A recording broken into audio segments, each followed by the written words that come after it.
buenos días, bienvenidos a Frente a Frente. Hoy con la continuidad de la temática que tuvimos ayer, porque nos parece que es de mucha importancia para el país. Estoy aquí revisando declaraciones de don Eugenio Sosa y hay un titular que resalta de las declaraciones que en las últimas semanas ha ofrecido Eugenio. Por ejemplo, Proceso Digital dice: el principal problema laboral en Honduras no es el desempleo, sino la precariedad laboral. Eso lo ha destacado el director del Instituto Nacional de Estadística, Eugenio Sosa. El principal problema laboral en Honduras no es el desempleo, sino la precariedad laboral. Bueno, será un programa interesante porque miren que yo he vivido bajo este concepto, que es el principal problema del asunto del desempleo. La precariedad laboral se refiere a trabajos en los que, aunque la gente trabaje, se le paga mal y no le alcanza el dinero para satisfacer sus necesidades, indicó Sosa.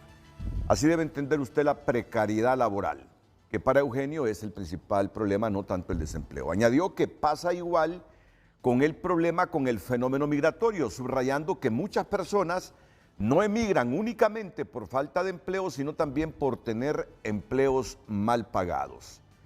Sosa destacó que la economía informal representa alrededor del 70% del mercado laboral en Honduras, agravando la situación de precariedad. Ese va a ser un punto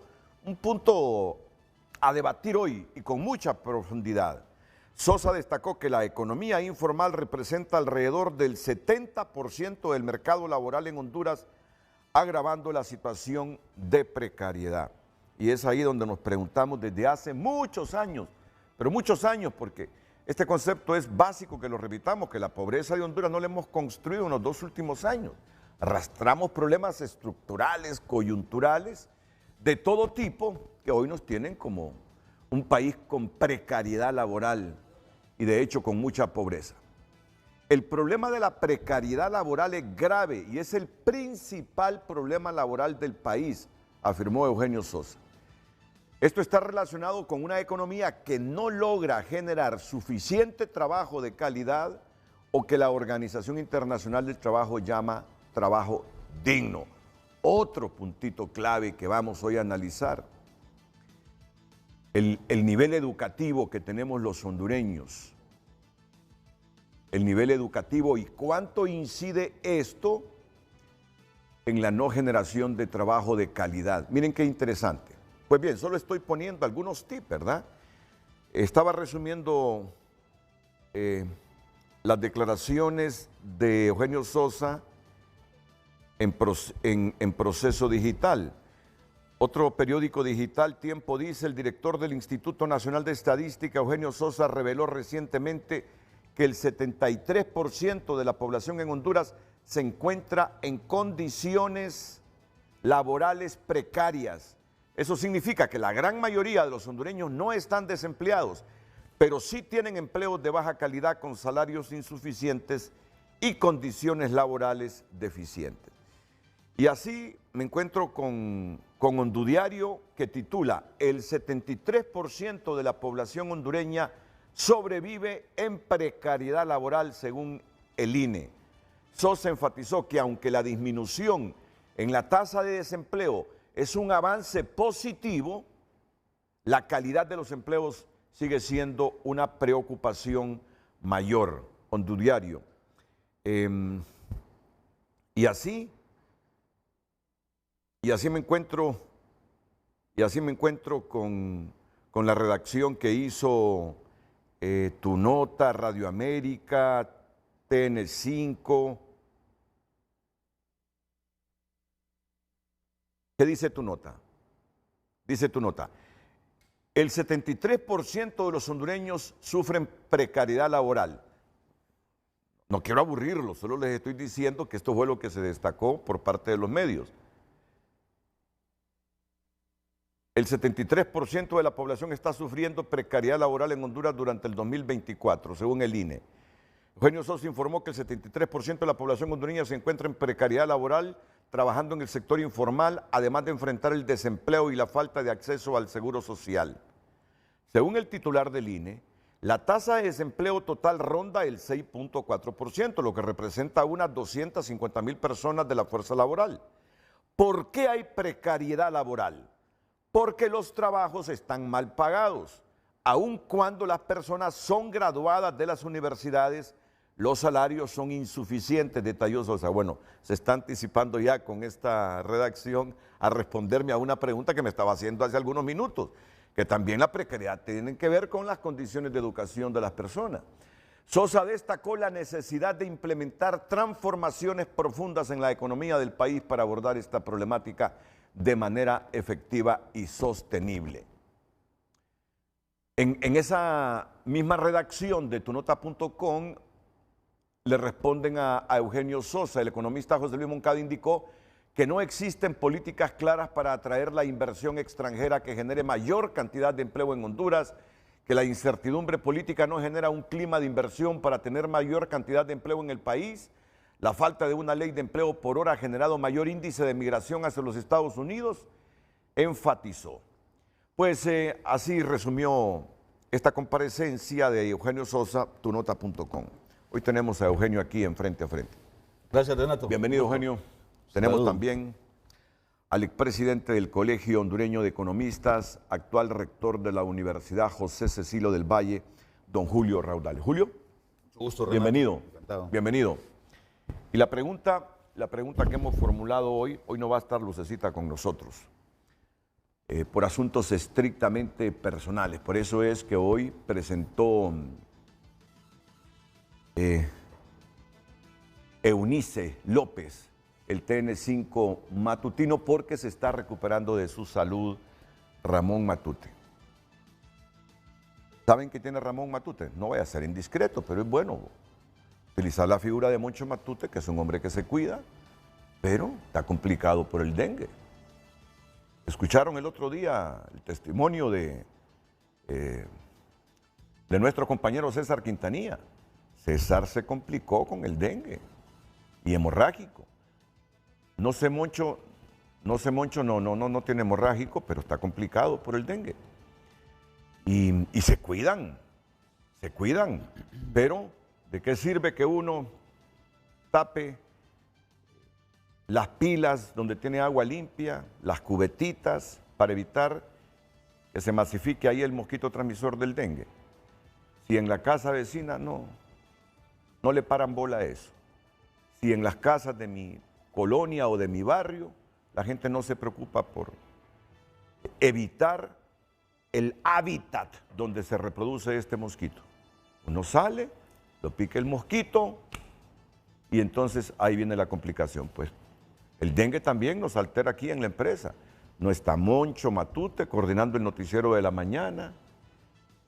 Está Luz Madrid, pero Luz tiene asuntos personales también.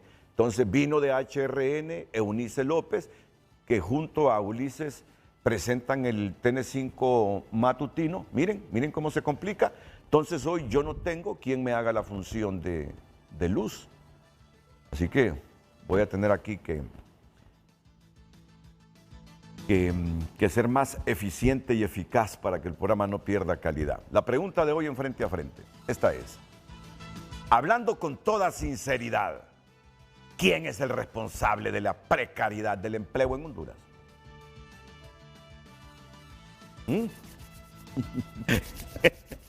Yo solo me froto las manos. Solo me froto las manos para escuchar los puntos de vista de dos distinguidos profesionales, que son amigos, que seguramente van a coincidir en algunos puntos, que van a disentir en otros, pero todo sea para ilustración, formación y que haya una buena opinión pública sobre este tema de la precariedad laboral, que dice el director del INE es el principal problema de Honduras, no tanto el desempleo. Hablando con toda sinceridad, ¿quién es el responsable de la precariedad laboral en el país? De la precariedad del empleo en Honduras, tomando como punto fijo lo que argumenta Eugenio Sosa, trabajos mal pagados, aún y con educación superior. Vamos a ver, vamos a profundizar en esto después de la pausa comercial. Bueno, pues vamos ya con el director del INE, porque seguramente Muchas coincidencias habrán con él y otros que disentirán de la opinión. ¿Cuál es el principal problema en esta materia del país? ¿El desempleo o la precariedad del empleo? Eugenio, por favor. Sí, bueno, quizás podemos ver las primeras láminas. Ayer se presentaron algunos datos, Renato, del INE que sí son los que el INE ha divulgado. O sea, creo que eso es importante decirlo. Y es un tema sobre la fuerza de trabajo. ¿Cuál es el problema con la fuerza de trabajo? Que ha tenido en los últimos años, un poquito prepandemia, incluso pospandemia, una tendencia a la baja. Sin embargo, no es una tendencia que vaya de manera sistemática, sino que se está moviendo un poquito zigzagueante. Si podemos ver la siguiente, esta es la 390... 3 millones. 3 millones, perdón. 4 millones. 4 millones 4 prácticamente. millones, la fuerza de trabajo del país. Pero si vemos un poquito la siguiente gráfica, esa es la fuerza de trabajo, antes era 4 millones más directamente, entonces alguna gente como la empresa privada dice, bueno, estamos perdiendo la fuerza de trabajo, el bono demográfico y todo este tema. La pregunta es ¿por qué? Porque yo creo que cuando hay un hecho, un planteamiento que las estadísticas le revelan, ¿por qué? Y normalmente la respuesta inmediata es la migración. Sin embargo, como sabe Julio en esto, hay otro concepto que complementa la fuerza de trabajo, que son los inactivos.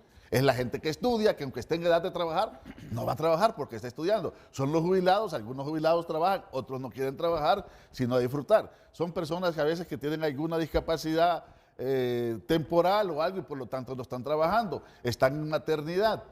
O algo que es sí más preocupante, que es gente que se puede sentir ya los desalentados, decepcionados y que no buscan trabajo. Pero no necesariamente significa que es que todo va a ese tema de los desalentados. Entonces, esta es una diferencia que nosotros reconocemos y le hemos dado a conocer como INE. El dato que se conoció más ayer fue este, de 3 millones, porque hay datos que todavía estamos revisando, que es este que nosotros tenemos. Estos están en revisión. Sí, exactamente. Esto sí. Oficial. 3.889.760. Entonces, este es un tema de debate, entonces me gustaría que debatieran un poco a qué se podrá estar debiendo esto. Como INE, vamos a hacer un estudio especializado acerca de la composición de la fuerza de trabajo y su posible tendencia a la baja o no, a la rectificación. Pero hay un elemento, perdón, Eugenio, que vos mismo dijiste, creo que hace un año, un poquito menos, ¿no? Que a mí me llamó mucho la atención y me pareció muy bueno. Y es el hecho de que entre los inactivos, entre esas personas que podrían estar en el mercado laboral y que no lo están, ya sea porque están desalentados, ya sea porque tienen alguna discapacidad o porque se van del país, hay una gran cantidad de inactivos que son mujeres. Exactamente. Y sobre todo en el sector rural. Es correcto. Es una gran cantidad de personas que no están entre estas 4 millones de personas de la fuerza laboral, Están fuera que de la fuerza podrían estar, ojo, que podrían estar y que no lo están por razones culturales o porque en el fondo saben que no tendrían, que les sale más barato, digamos, estar en su casa, quedarse en su casa cuidando a los niños o haciendo cualquier otra cosa, porque saben que si van al mercado laboral, y creo que es algo a lo que nos vamos a referir posteriormente, porque fue lo que dijo, mucho de lo que dijo Eugenio la semana pasada, saben que si van al mercado laboral, los ingresos que obtengan van a ser tan paupérrimos, tan bajos, que no vale la les pena. sale mejor quedarse en su casa. Con los hijos. Y ojo, O cuando hay vive, muchas o mujeres... cuando vive fuera del lugar donde le ofrecen el trabajo. Es correcto. Yo te digo que he contratado gente del INE, a veces, bueno, usted me dice, pero yo vivo en San Pedro Sula, ¿el INE tiene una oficina? No, pero aquí el salario, si yo viviera allá, me sale bien, pero viviendo en San Pedro Sula no me puedo mover. Entonces, hay muchas razones y esa gente prefiere estar a veces en una espera también. O sea, hay otro concepto, que no vamos a confundir mucho a la gente, que se llama fuerza de trabajo potencial, que es la gente que en el momento no está trabajando por alguna X razón, pero está esperando encontrar el trabajo tal como lo quiere para asumir. Bueno, en todo caso, hay una versión preliminar, está en revisión esto de la fuerza de trabajo. En todo caso, no es una tendencia que va hacia el pique abajo, sino que ha tenido un declive. Ese es el elemento, ¿no? ¿Coincides? Completamente. Muy bien. Que el problema, y coincido completamente, que la fuerza laboral ha estado entre, digamos, en lo que va del siglo, en alrededor de 4 millones. Creo que llegó a ser incluso de 4.1 millones. 4.2 llegó a ser. Sí, de 4.2 en algún momento del siglo a comienzos. Y sí llama la atención el hecho de que, a pesar de que hay un crecimiento poblacional importante en el país, sí hay un crecimiento en el último siglo, ¿verdad? Y eso lo vamos a ver ahora que se levante el censo de población, cuánto más o menos está creciendo por año Honduras en lo que va en estos 25 años. Realmente es interesante que la fuerza laboral no aumente. Creo que es la primera preocupación que tenemos que tenemos que plantear. Exactamente. Y si vemos la siguiente, el otro concepto, la fuerza laboral la tendencia se describe, pero no el desempleo abierto, como ya lo voy asociando a la precariedad laboral. Entonces, debido a esa situación, los ocupados son menos. O sea, como la fuerza laboral se ha reducido, la gente que está queriendo trabajar, que está dispuesta a trabajar, también ha achicado un poco la gente que está ocupada y anda ahorita actualmente en 3 millones, casi 700 mil, digamos. 3 millones 700 mil. Si ya ves de 4, 500 tanto. Ahí está la brecha que falta aquí, es lo que están desempleados. Totalmente que andan buscando empleo y que no encuentran. Desempleados. O sea, pero si vemos la gráfica siguiente, vamos a ver también. Aquí hay empleo informal, formal y todo. Sin embargo, aquí está otra leve caída que está asociada al tema de la fuerza laboral, que es lo que han estado enfatizando también el día de ayer. Porque primero estaba 720 y tantos mil y ahorita, a pesar que hay una recuperación, estamos en 3.695.000. ¿Ves? Y si tomas el dato todavía oficial, un poquito más abajo, 3.639.000. Producto de que crecieron los inactivos. Entonces los ocupados se reducen, ¿no? Sí. Ese es el tema. Pero lo fundamental, ya aquí en el programa, es lo que viene. Ahí. Yo te quiero hacer una pregunta. Ya, dale. Esta información, desde la perspectiva de gobierno, ¿tú la matizas, quieres demostrar algo o simplemente como director del INE sos objetivo y das la información real en función de las políticas públicas que tienen que tomarse? Porque también hay un sector que cuestiona al gobierno, que dice esto está mal, no podemos seguir así. Entonces, la información que tú presentas es para demostrar exactamente qué punto, Eugenio. Como la obligación del INE y de todos los INES es cómo está el país. Correcto. ¿Cómo está el país? Y yo tengo una cosa. Me recuerda aquella frase que me dijiste cuando te ibas a hacer cargo, ¿verdad? Yo lo sé. Yo no voy a manipular datos ni cifras. No, y la presidenta y el coordinador del partido lo saben. Y te voy a decir que sería mentira que a mí me han dicho, podemos discutir las interpretaciones y todo, que es válido en cualquier sector. Claro. Pero el dato es este. Yo te voy a poner dos cosas, dos pequeños ejemplos. Uno, si no fueran datos, que diría venido ya desde varios años, ¿por qué se usan tanto? Y vos ves que muchas de las cosas que plantea el web, hacen interpretaciones diferentes, pero muchos de los datos son datos tomados de INE, luego hace sus complementos. Yo te voy a dar un dato, el tema de pobreza, que mejoró todo aquel debate. Después, ¿dónde terminó? Terminó en el informe de ASJ, el mismo dato que dio el INE. Terminó en el informe de FOSDE.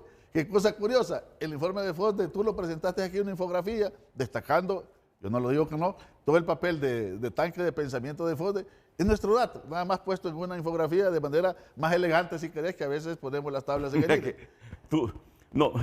Porque yo sé que son amigos. Es que lo mismo estaba diciendo ayer Carlos Hernández, que con ese observatorio de la corrupción que lanzó ayer la universidad, dice, todos los datos fueron extraídos de la ASJ, dice, y ahí sí estaba toda la fila del gobierno admitiendo esos datos, pero cuando los da ASJ es que son malos y manipulados. Pero no, yo sé que me gusta meter insumos. Del INE, dijo. Del INE fue que dijo. ¿Quién? Que todos los datos fueron extraídos del INE. Los datos en materia de corrupción que ayer lanzó la universidad con este observatorio, dice Carlos Hernández que todos fueron extraídos de los informes de ASJ. Ok, continuemos. Si vemos el otro, aquí estamos en el tema. Este es el desempleo abierto. Cuando la gente dice desempleados, aquel que no está trabajando y que anda buscando empleo y no lo haya y toda esa situación. La tasa ahorita que nosotros hemos publicado es 6.4%, que es baja, pero puede ser más baja, hay que decir. Ha sido más baja, de hecho. No, ya lo vamos a ver. Y no es cosa menor, 250.660. Un cuarto de millón de personas. No es cosa menor. Aquí coincides con el COE. Bueno, el COE yo creo que... No, toma el dato. Toman los datos de ustedes, correcto. El dato es del INE. Toma el dato. Entonces, este es... Ahora, ¿cuál ha sido la tendencia histórica de esto? Ha sido mucho más baja y debe ser más baja, de hecho. Si vemos la siguiente gráfica, la tendencia, hay un momento que fue de 3, un momento que fue de 3, 3.1, 3.9, aquí en 2009 con el golpe, empezó a complicarse, empezó a subir, encontró su pico en la pandemia, mírala ahí. Sí, 10.9. Y luego, en el gobierno actual, que el presidente ha ido bajando, 8.6, tuvo otro pequeño pico y está en 6.4. 6.4. El desempleo, ¿verdad? El desempleo abierto, total. El desempleo abierto. Total, aquellas personas que están Que andan buscando trabajo y que no encuentran. Pero además, que están desempleados y buscan trabajo. Sí. Y buscan trabajo. Sí. Porque hay gente que no tiene trabajo y dice, no, Esos yo son mejor... los desalentados. Sí, eso es una parte, o los otros que dicen, yo mejor no trabajo porque Estoy me llega una estudiando. remesa y yo en vez de ir a ganar poco, mejor aquí sobrevivo con esto. Estos buscan trabajo, quieren trabajar. Esta gente, Renato, es la que va a la maquila de manera cuasi desesperada con su tarjeta de identidad o a donde le convocan cuando hay una oportunidad de empleo buscando trabajo. No se quiere ir. ¿Verdad? No Pero se quiere ha ir. sido menor, subió, le encontramos, digamos, en 10, casi en 10, que en el 20, y luego pues, se ha vuelto, pero debe seguir bajando porque todavía está a un punto que puede ser alto. A ver, yo sí quisiera llamar la atención en la tendencia y me hubiera gustado más bien porque tenemos datos, existen datos, el INE tiene datos desde el 90, ¿verdad? Sí. Pero sí vale la pena ver la tendencia, Renato, porque en lo que va del siglo hasta el año 2015, hasta el año 2014 más o menos, se mantuvo, digamos, oscilando entre el 3.5 y el 4.5%. ¿Verdad? Pero es interesante, miren la línea cómo va desde el 2009 Sí, para acá. yo le pido a producción que siempre traten de ubicar justamente esto, si el título de la gráfica para que la gente comprenda. Yo sé que cuando cierran la toma, sí, para que haya comprensión, por favor, disculpa, Julio. La tendencia sí ha sido, en lo que va del siglo, a que la tasa de desempleo abierto vaya creciendo. Y este es un elemento bien importante en términos de política también, Renato, porque el punto acá es que cuando la OIT, la Organización Internacional del Trabajo, habla de desempleo abierto, establece ese concepto, es un concepto universal para muchos países, pero hay muchos países que tienen un seguro de desempleo. Entonces hay muchas personas que se acogen a este seguro de desempleo, porque el Estado les regala un dinero cuando no están trabajando y están buscando, ¿verdad? Les regala un dinero. Y por eso a veces vemos las diferencias entre los países. El problema en Honduras es que esta gente está buscando empleo, está tratando de entrar al mercado laboral Y no logra. y no lo logra. Y no estamos hablando de una cifra menor. Ahí es donde podemos discutir, ¿verdad? Porque 250.000 de personas es un montón de gente, ¿verdad? Y a pesar de que solo es el 6.5%, y vos puedes decir, pero mira, que en España la tasa de desempleo es del 12%, del 15%, ¿no? Sí. Pero hay que entender que en España el Estado les regala. Hay países que un ganan el dinero, 20, el ¿no? 20, 25. Les regala un dinero a las personas que están desempleadas. Aquí en Honduras, esa gente. No recibe nada. Y el problema es ese, que si yo no recibo nada, yo tengo que ver de dónde como. Claro. Y de dónde come mi Renato, familia. claro. recordando algo, porque a veces, ¿tú recuerdas cuando el COEP hizo la bandera, verdad? Sí, claro. La bandera. Eso fue este año. Entonces, dijo Eduardo, creo que fue, que sacó datos que el IS, también no eran datos comparables, porque el IS no se puede comparar con lo que nosotros medimos. Pero el Instituto Hondureño de Seguridad Social, luego un dato del Banco Central y el resto. Cuando yo dije que se habían recuperado empleos, etcétera, y que ha crecido, era precisamente comparando este dato con este, en función del 6.4. Porque eso significa que hubo gente Si se que llegaban redujo a el 60, desempleo, sí, que se recuperaron empleos. eran unos 65.000 que dije, bueno, ¿de dónde se sacaron el dato? De esta tendencia que, porque cuando estuvimos acá, como país, aquí era 500.000. Sí. Medio millón. Ese es medio millón de Afectado. personas. ¿verdad? Medio millón. 10%. 10%. todavía Bueno, en el gobierno, 400.000 en el gobierno personas. dejó, ¿verdad? Sí, sí. 2021. Sí, pero fue la pandemia. Sí, todo. A Sí, ver, la pandemia. El punto es que en el 2020, 2021 hubo lockdown, hubo encierro y la gente tenía que quedarse en Miren, su casa. como el tiempo avanza, No, mire. toda esta información que está brindando Eugenio Sosa es para llegar al punto central del programa. Ya llegamos casi. Ok, perfecto, Siguiente. continuemos. La precariedad laboral tiene dos grandes aristas. Tú ya insististe en una y es personas que sus pagos son totalmente malos pagos, malos trabajos, insuficiencia de ingreso. Es eso. Andamos en 1.000.000, casi 300.000 35.2%. de la fuerza laboral. Mal pagados, Sí, mal pagados. sí, pero hay otros. Estos trabajan a tiempo completo y Son trabajan, personas que trabajan 44 horas. a veces trabajan 10 horas, 12 horas, trabajan mucho, pero les pagan mal. Y estos es que trabajan no les dan trabajo a tiempo completo. Casi 700,000, 19.1%. Entonces yo que hago una pregunta polémica para lo que tú estás abordando, probablemente para Julio y para los que han venido al set el día de ayer. Si tenemos casi 700,000 personas que quieren trabajar a tiempo completo, pero no encuentran trabajo a tiempo completo, ¿para qué una ley de empleo por hora si va a aumentar más bien la gente que trabaja en esa situación y por lo tanto va a precarizar?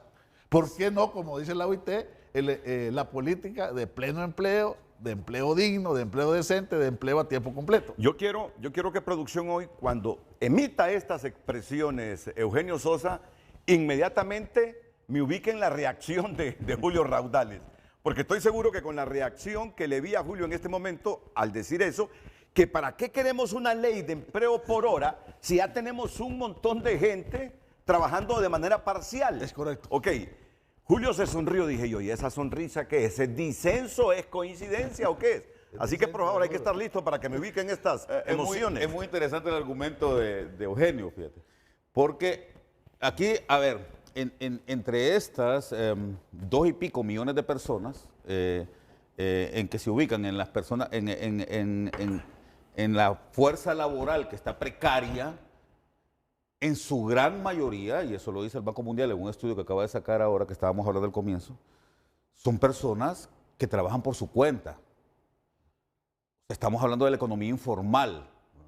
Entonces, ahí es donde yo rebato el argumento de Eugenio, porque no se trata, a estas personas que están por insuficiencia de tiempo, que son casi 700,000 personas, casi 700,000, en general no son personas que tienen un trabajo a medio tiempo, que van un ratito a una oficina o que van a un ratito a una empresa a trabajar por 3, 4 horas. No. Algunos sí. Algunos, pero Algunos es la inmensa minoría. La gran mayoría de personas, y eso lo dice el mismo INE, la gran mayoría de personas que están ahí son personas que trabajan un rato en el día vendiendo o achinería o haciendo alguna cosita, tratando de prestar algún servicio, ahora lavando carros o lo que sea, sin recibir un salario. Porque hay que diferenciar esto, lo que reciben es un ingreso y ese ingreso no les ajusta para cubrir sus necesidades porque no trabajan suficiente tiempo. Entonces, no estamos hablando, y ahí yo, ahí sí, como te digo, tengo una visión muy distinta a la de Eugenio, porque lo que la ley de empleo por hora, que a mí me parece todavía una ley bastante, a pesar de que generó muchos empleos, pero me parece que es una ley todavía muy restringida en términos de una flexibilización laboral adecuada en el país. Esa ley de empleo por hora lo que te daba era la posibilidad de que la gente tomara la decisión de que un estudiante, si está en la universidad o si está en el colegio estudiando y tiene interés de continuar, pueda ir 3, 4 horas a un lugar y que se le pague un salario por eso. Te da esa oportunidad. Entonces, yo lo que creo, Eugenio, que lo que mataron al derogar esa ley es quitarle la oportunidad a la gente que podría ir por un rato a una empresa a trabajar y ganarse un salario si es que así lo quiere. O sea, a ver, la ley de empleo por hora no estamos hablando, como acusaban muchas personas, de partir en 2 el horario, ¿verdad? Porque la misma ley establecía esas limitantes, que no se podía hacer eso. Trataba de proteger al trabajador en eso. Pero lo que sí pienso yo, Renato, es que cualquier cosa que te permita tener oportunidades y que te las cierren está afectando el beneficio de la gente. Sí, mira, 2, 3 cosas sobre eso. Siempre se ha argumentado esto, que era una solución, que es una solución, todavía se sigue planteando, y no es casual que el tema del empleo en el gobierno actual y todos estos, por lo menos estos 2 años, ha sido uno de los grandes temas que ha estado en esta discusión y en esta diferencia, pero probablemente un pequeño sector, probablemente esos jóvenes estudiantes, pero la gran solución está generar opciones para esta gente. Sí, pero eso va por otro lado. Y esto significa tomar la apuesta parece de la Organización Internacional del Trabajo, y es que recomienda, hay que ir a la vieja discusión de cómo generar empleo completo, empleo pleno le llama, digno y decente. Ok. Recuerda que son las categorías. Mira, entonces para ti, Aquí hay que, esto es parte de la precariedad laboral. es la esencia de la precariedad. La esencia de la Creo precariedad que la laboral. esencia está más por O aquel sea, lado. está en las dos lados, que en parte, Renato, porque ahí tampoco a veces las coberturas no son exactas, que en buena medida se debe a la economía formal, pero no solo, porque aún dentro de la economía formal sí hay empleos mucho bien remunerados. Ok. ¿Sí? ¿Y cuál es el salario promedio aquí? El ingreso, El digamos, ingreso, ¿no? el ingreso promedio aquí. El salario promedio es 8.000 lempiras. 8.000 empiras. Sí, es bajo. Sí, con 8.000 empiras no vivís Es bajo. con dignidad en estos tiempos. En el No hay sector, que nadie vive con reconocerlo. en el sector Sí. privado. En el sector privado. Ahora, mira, yo te quiero decir algo. Antes de venir al programa, le hice la consulta a un empresario. Mire, me dice, yo no estoy de acuerdo con Eugenio Sosa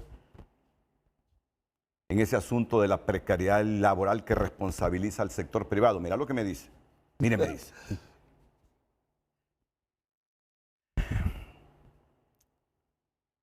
Cumplimos con el salario, dice. Fíjate, ¿por dónde comienza?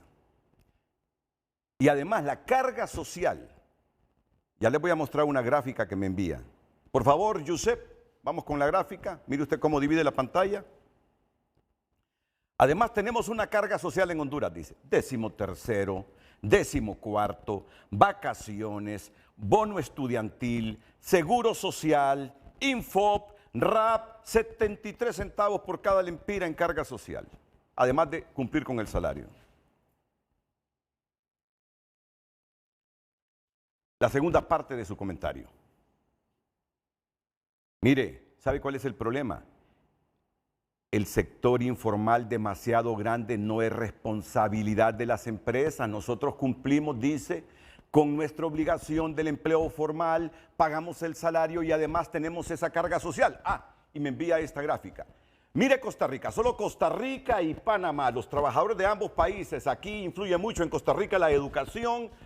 Aquí todo ese potencial económico que tiene Panamá están mejor que Honduras o pagan mejor que Honduras. Después, en el resto de Centroamérica, nosotros, refiriéndose a los hondureños, somos los que tenemos el mejor salario, dice. Con todo y la carga social que existe. ¿Me vas comprendiendo el argumento de claro ellos, que verdad? Entonces dice, el problema es que no tenemos políticas públicas e incentivos para formalizar la informalidad. No existen. Y por eso no se puede quebrar la precariedad del empleo. Por eso no se puede quebrar la precariedad del empleo donde no se pagan salarios ni hay seguridad social para la gente. Entonces, la visión de este empresario es que toda esta precariedad que se concentra en la informalidad tiene una causa, que los gobiernos no tienen políticas públicas claras ni incentivos para que toda esa informalidad se formalice y garantizar salario, garantizar seguro social para estas personas. ¿Se han fijado en la pregunta que tiene frente a frente hoy? Hablando con toda sinceridad, ¿quién es el responsable de la precariedad del empleo en Honduras? El sector público, por no tratar de formalizar a toda la gente trabajando en la informalidad, ya que no hay ahí ni salarios ni incentivos, o le corresponde al sector privado que dice que cumple con su misión de tener a la gente en el empleo formal con salario y además con una carga social que no se tiene en otros países de centroamericanos y que no obstante Costa Rica y Panamá están arriba de nosotros, Honduras después está en el tercer lugar por sobre Guatemala, El Salvador y Nicaragua. Ok, vamos llegando al puntito culminante de esta plática, ¿verdad? Después de la pausa. Ok. Después de la hay que ir respondiendo ya a esta pregunta que formula frente a frente y ya Carlos H. Reyes está llamando. ¿Verdad? Carlos bien. quiere participar. Excelente. No sé si ya lo tenés, Josep. Ah, bueno, pero que me espere unos segunditos, Carlos H. Reyes. Por favor, Eugenio. Renato, es que yo he estado viendo, siguiendo todos los programas de debate del empleo, no solo porque estoy en línea, sino que un tema me parece, Claro. para mí es el fundamental del país en términos sociales. Sí, sí. Aquel que tiene trabajo le permite estructurar su vida, Claro. con su familia, con los proyectos de vida, con sus hijos, pensar en si va a tener una pequeña, todo eso le permite pensar en proyectos. Quien está sin trabajo, yo me imagino levantarse un día y pensar qué hacer, ha de ser algo realmente terrible. Entonces, estructura la vida. ayuda al carácter, a forjarse posibilidades. Entonces, yo creo que hay que diferenciar, no se trata de acusar o responsabilizar a empresarios de manera individual, ¿verdad? Como a veces se puede entender. Sin embargo, lo que yo voy a plantear acá, no sé si Julio va a estar de acuerdo, probablemente en alguna que otra cosa no, en la mayoría no, es que tenemos aspectos fundamentales, Ya me hundió aspectos fundamentales de la estructura económica sobre las cuales necesitamos reformas, y allí yo sí creo que no le quieren entrar el empresariado como bloque, no una persona en particular. Y cuando yo escucho las discusiones en torno a la responsabilidad del empleo y cómo resolverlo, hay una repetición válida en un primer momento, pero que ahí se queda, que es solo en el ámbito de lo que le toca hacer al gobierno y al Estado. ¿Cuál es? Que la seguridad jurídica, que el tema obviamente de gobernabilidad, que el tema de Estado, todo lo que puedas conformar y que tú lo has estado discutiendo en eso. Uno comprende, yo creo que en esto sí coincidimos con Julio, que el gobierno y los estados tienen enormes desafíos, y ahí me parece que es donde hay que estar los complementos en 3, 4, 5 áreas para ser el gran facilitador del desarrollo económico y del empleo. Número 1, todo el tema de infraestructura, incluyendo la energía. Tiene que haber energía. Sabemos que el país ha tenido una crisis permanente que se está buscando salir, pero hay dificultades y se ha estado invirtiendo en infraestructura, pero falta mucho que hacer en el país. Ese es uno. 2, el tema de, obviamente, además de la infraestructura, ¿quién garantiza la formación de la fuerza de trabajo y de la ciudadanía? Total. El Estado. La calidad de la educación. Total. Y sabemos que en el ámbito público, históricamente Honduras cayó en el tema educativo. Una fuerza laboral necesita ser sana, o por lo menos tener cercana la salud, el tema de la salud, son temas de Estado. El cuarto, temas generales de seguridad, ¿verdad? De seguridad, sobre todo, para empezar, la seguridad jurídica y seguridad humana. Pero sobre todo la humana también, ¿verdad? Entonces, son las grandes áreas del Estado. Y ahí es donde nos hemos quedado en un par de esos, en la gran discusión. Yo nunca he escuchado a los empresarios y ni a ningún medio de comunicación, Renato, discutiendo cuál es el papel del sector financiero para contribuir a generar desarrollo y empleo. Yo ahí tengo algún tema sobre eso. Pero ahí sí te voy a reclamar. Mira, yo algunas veces me raspo. Yo sé. Mira, yo algunas veces me yo sé, raspo. Renato, yo te conozco, yo sé que sí. Yo me raspo y sé los riesgos y consecuencias que tiene, pero lo sé totalmente, raspo. Renato. Claro. Yo lo sé. Yo lo sé. No me lanzo como boxeador porque... Pero entonces, 2, el tema que ha sido polémico, tú lo has tenido acá, y no se han podido poner de acuerdo realmente a una distancia enorme, debe dar incentivos, el Estado sí, puede dar incentivos, debe dar incentivos, pero hay un tema, los incentivos que se han dado han generado empleo. ¿Qué tipo de empleo han generado? ¿Hasta dónde han expandido? Etcétera. Hagamos un balance y una evaluación y preguntémonos dónde hay que poner los incentivos y cuánto tiempo hay que ponerlo, etcétera. Y hay otro par de temas que yo a esos le llamo el tema de la precariedad laboral y la estructura económica, que son las láminas que vienen ya casi a partir de la que tengo acá. Ok. Entonces me permiten que intervenga Carlos H. Rey y luego vamos adelante, contigo. adelante. Carlos, bienvenido. Buenos días. Sí, muy buen día. Renato, muy buen día a todos los que se encuentran en el panel. No, decir en primer lugar, Renato, que durante la década de los 60, de los 70 y de los 80, tú no tenías la gran cantidad de desempleo que tenés a partir de los años 90 y la cantidad de migración que tenés a partir de los años 90. ¿A qué se debe eso? ¿Por qué en aquellas épocas no habían esas migraciones y tanto desempleo? ¿Y por qué a partir de los 90 sí? Ese es un tema y es una pregunta que queda en el tintero. La otra cuestión es la siguiente. La ley de empleo por hora. La ley de empleo por hora no era para generar nuevos empleos. La ley de empleo por hora en esencia era para sustituir trabajo permanente por temporal. La misma ley lo decía. El 40% de los trabajos permanentes pueden ser temporales en las empresas, pero eso es lo que decía la ley. En la práctica no pasó eso. Se llegó hasta el 80-90% de los empleados permanentes que fueron contratados como temporales o que su contrato se sustituyó. Renato, si tú tienes un negocio, necesitas un cajero todos los días, ese cajero tiene que ser permanente en base a las disposiciones de la ley y en base a las disposiciones de la justicia. No podés tenerlo como permanente, como temporal.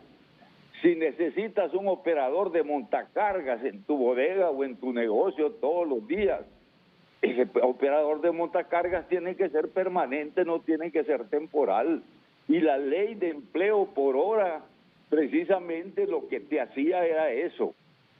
Y se convirtió en un enorme abuso. Tenemos el otro tema. Por ejemplo, Juan Orlando Hernández, cuando iba a emitir de nuevo la ley, o cuando iba a la ley el carácter de permanente, nos dijo en una reunión que tuvimos ahí en el Congreso que se habían generado 150,000 empleos. Nosotros le dijimos, Juan Orlando, eso es mentira. Aquí lo que ha pasado es que una gran cantidad de trabajo permanente lo han sustituido por trabajo temporal. Ese trabajo temporal es precario por una serie de circunstancias. Y le dijimos, mira, Juan Orlando, para generar 150,000 empleos, tú necesitas por lo menos una inversión igual a la de la maquila. ¿Dónde está esa inversión que no la vemos? La ley de empleo por hora es una trampa, era una trampa. Se refería a que podía utilizarse para que un trabajador, un estudiante, pudiera laborar medio tiempo, etcétera.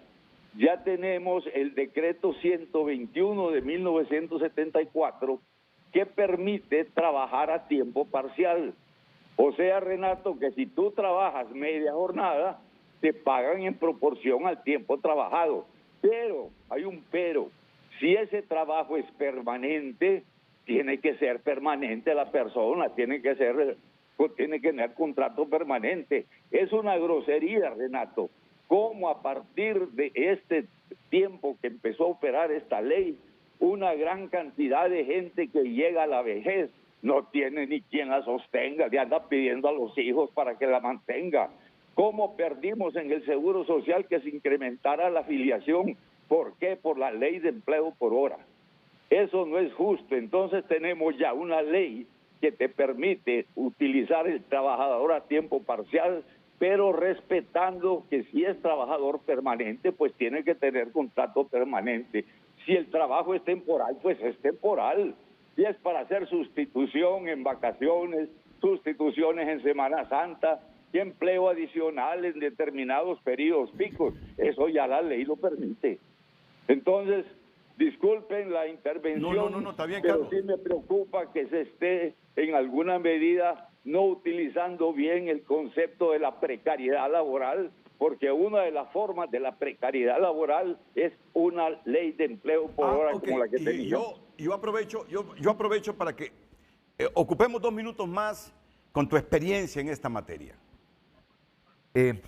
Para ti, ¿cómo debemos comenzar a reducir la precariedad laboral en Honduras? Porque mira, tú sabes que en esto de precariedad laboral, Eugenio tiene una visión, el sector privado, mira, aquí tiene otra visión y dice, comparemos los salarios en Costa Rica, no, comparemos los salarios en Centroamérica, dicen. Solo Costa Rica y Panamá están arriba de nosotros. Costa Rica, por su educación, hay un valor agregado en el trabajador costarricense, los panameños, porque ya sabemos la potencialidad de la economía. Después, Honduras, con todo y la carga social, en empleo formal, dice, es la que mejor paga. Y dicen, y bueno, esa informalidad, quien está en la obligación de reducirla es el gobierno con políticas públicas y con incentivos para que los informales se vuelvan formales y garanticen un salario y su seguridad social. ¿Cuál es el criterio que tiene Carlos H. Reyes sobre esto? Bueno, es que mira, Renato, con el solo hecho de tener una ley como la que teníamos de empleo por hora, con eso se contribuye a la precariedad laboral en las empresas donde hay trabajo permanente.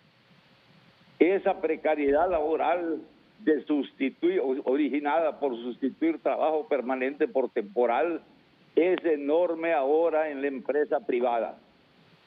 Ya se llegó a los niveles de abuso y como alguien decía ahí en el set que tú tienes, ya hay una gran cantidad de trabajos permanentes que están siendo utilizados o ocupados por trabajadores temporales. Y eso no es ni en base a ley ni en base a justicia. El otro elemento para la precariedad laboral es también en el sector informal.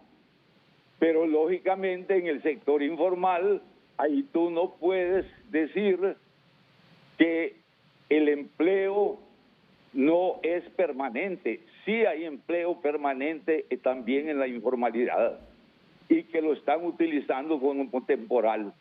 Entonces, lógicamente, con leyes como esa de ley de empleo por hora, sustituirla por otra igual como quiere Villeda Bermúdez, que es peor la que presenta Villeda Bermúdez, va a contribuir más al empleo informal. Carlos. Va a contribuir más a la precariedad laboral. Y aquí termino, Dale. y aquí termino, porque ¿saben qué? Yo soy uno de los hondureños que nací, crecí, escuchando a Carlos H. Reyes los 1 de mayo. Y además le tengo un gran aprecio a Carlos H. Reyes. Y para mí su voz vale la pena escucharla. Y todos sabemos cuál es el planteamiento y las creencias, la filosofía de Carlos H. Reyes. Carlos, mira, tú me dices, preguntémonos por qué en los 60, 70 había menos migración y menos desempleo en Honduras. Bueno, yo te anticipo que en los 60 teníamos, ¿cuánto? 1.2 millones de personas. Sí, había menos gente en el país. Pero fuera de eso, ¿qué respuesta te das tú cuando me dices, preguntémonos, por qué en los 60, 70, que fue la época de golpes de Estado casi recurrentes en el país, teníamos menos migración y menos desempleo? ¿A qué conclusión llegas tú?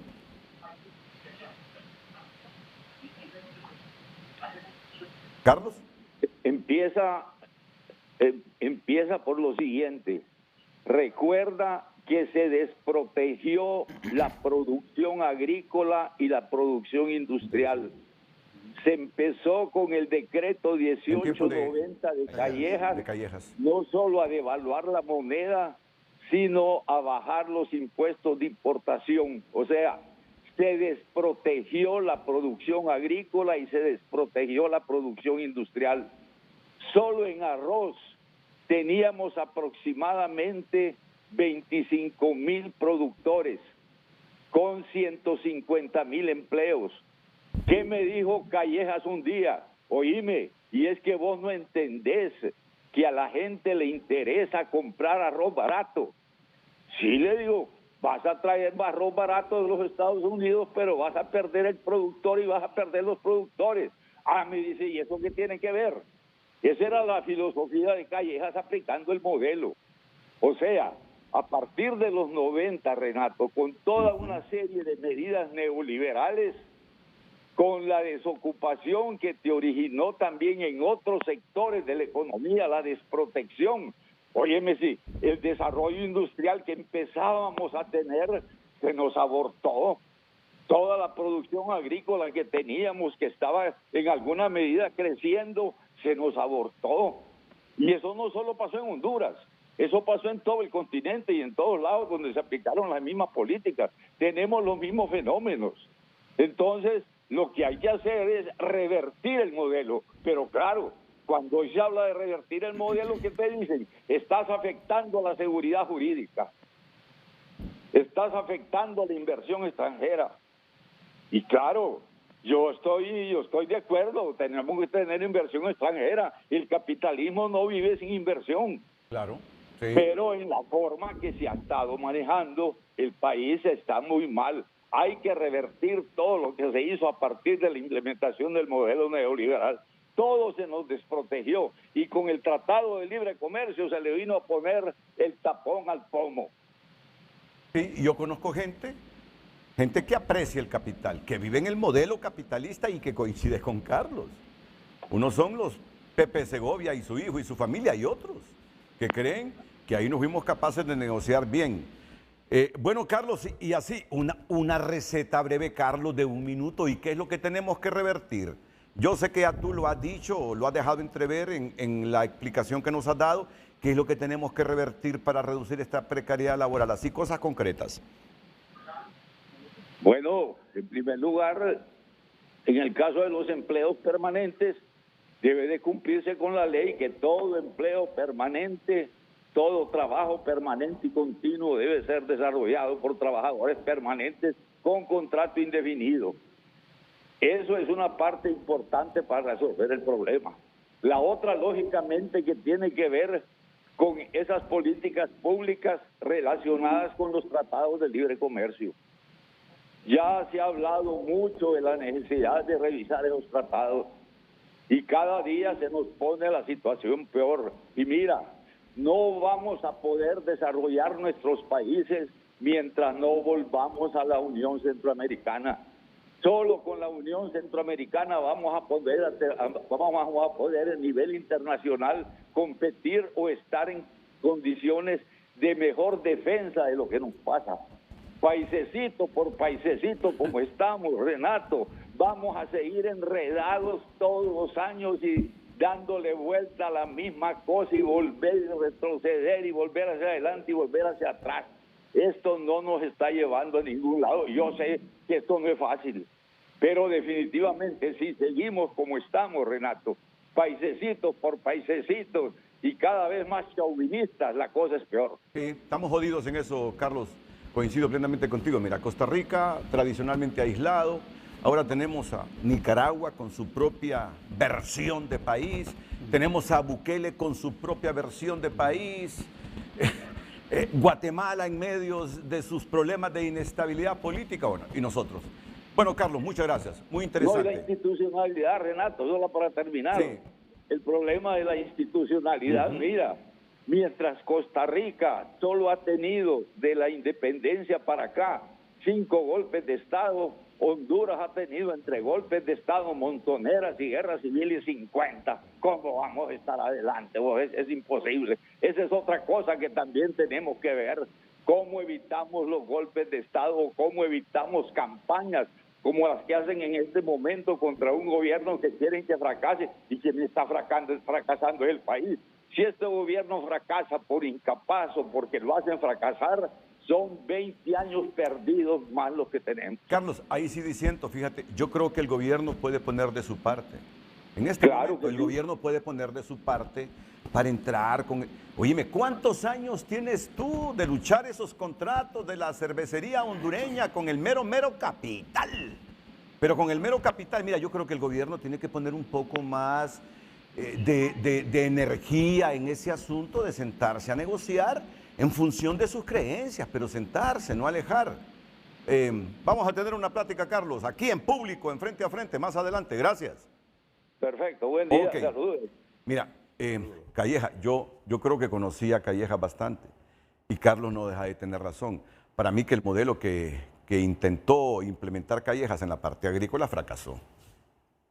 Fracasó, y ya te paso. Te mandé ahorita. Ok, y nos dejó bien fregados. Es que mira. Sobre el tema. Mira, fíjate que una vez viene Callejas aquí, ya siendo presidente de la Federación de Fútbol. Y yo soy de los que creo, me voy a meter en el campo deportivo, solo 1 minuto, no les voy a robar eso. Y le digo. Vamos a hablar aquí con tal de que sea el Motagua, no hay problema. Presidente, le digo, ¿sabe una cosa? Si vamos a ir a hacer los ridículos en el Mundial de Fútbol o en los Mundiales de Fútbol, yo soy de los hondureños. ¿Qué digo? No vayamos. Preparemos nuestras ligas menores, mejoremos la infraestructura deportiva, los estadios de fútbol, las canchas, las gramas que han sido potreros. Nunca va a mejorar el fútbol en esas condiciones, le digo. A mí me da pena que toda la imagen que conseguimos en fútbol en el 82, con el fútbol que estamos demostrando en los siguientes mundiales que hemos ido, que conste, me agradó que fuéramos a un segundo mundial cuando don José Rafael Ferrari, sentí Sentí patria cuando volvimos a un mundial, pero no me gustó el fútbol que hicimos. En Brasil hicimos el ridículo. En medio de eso le dije a Callejas, una vez que vino aquí, antes de irse para Estados Unidos, si vamos a ir a hacer el ridículo a esos mundiales, mejor estémonos aquí. Me dice Callejas, no comparto contigo. ¿No ves cómo se mueve la economía cuando Honduras va a los mundiales? Entendí lo que me dijo, mira, tu empresa transmite los mundiales, hay publicidad, mira, los bancos hacen promociones, esto, lo otro. Yo dije, y no deja de tener razón, pero yo estoy pensando en la imagen del país, ¿ves? Claro. Yo estoy pensando en la imagen del país, no en el comercio que se mueve alrededor del mundial. Mira, hay que reconocer algo. Callejas era pragmático y neoliberal y se murió así. Totalmente. Ahora sí, yo creo que el neoliberalismo ha fracasado. Yo creo que ha fracasado. El modelo neoliberal yo creo que ha fracasado. Pero es mi punto de vista. Vamos contigo, no perdamos tiempo.